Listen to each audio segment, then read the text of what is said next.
All right, so today we're going to be looking at C204. This is by a conservative member, an actual conservative member putting forward environmental legislation, and it's pretty bang on. So here, check this out.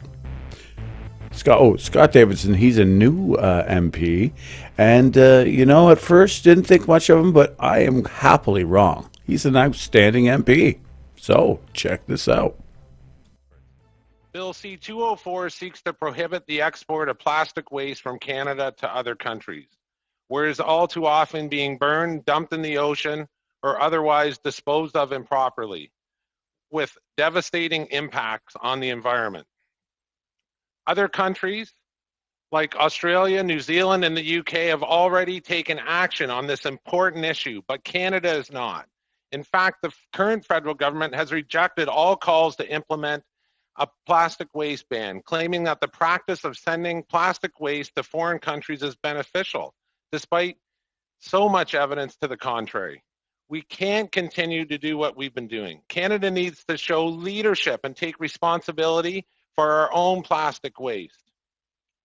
This can be achieved through Bill C-204, which amends the Canadian Environmental Protection Act to prohibit the export of plastic waste to foreign countries for final disposal.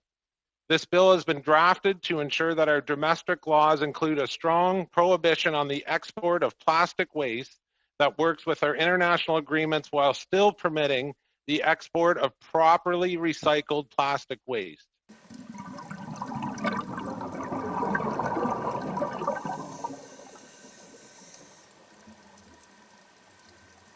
Legal analysis by the Center for International Environmental Law spoke about how the recent Canada-US arrangement on plastic waste violates our obligations under the Basel Convention.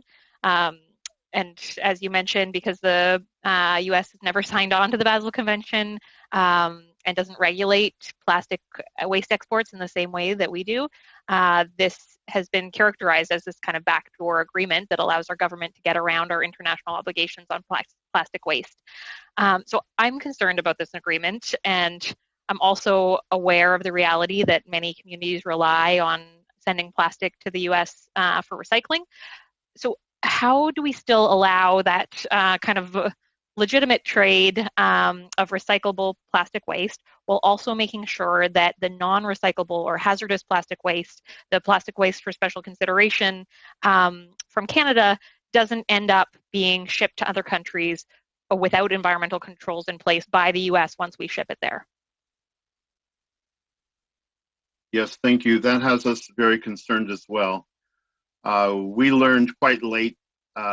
We were not consulted as stakeholders. The environmental groups in Canada were also not consulted. So this bilateral pact that was enjoined between the US and Canada basically allows Canada to ignore its Basel obligations. So these new plastic amendments, which are meant to control the mixed and dirty, difficult to recycle plastics and to have transparency in monitoring and controls of them, was just ignored.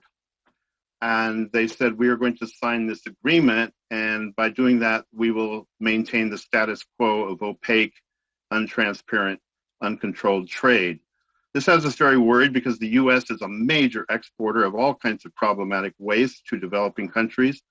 And it's very easy for a Canadian actor now to just send things through the US and avoid the obligations of the Basel Convention.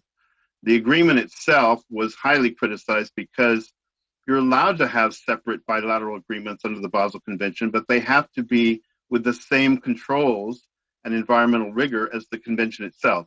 And saying you're not going to do anything with these new definitions is certainly not the same level of control as accepting these new controls. So it's illegal on the face of it, in our view, but very problematic for what it's going to do with respect to North America, contributing to the contamination of the developing world.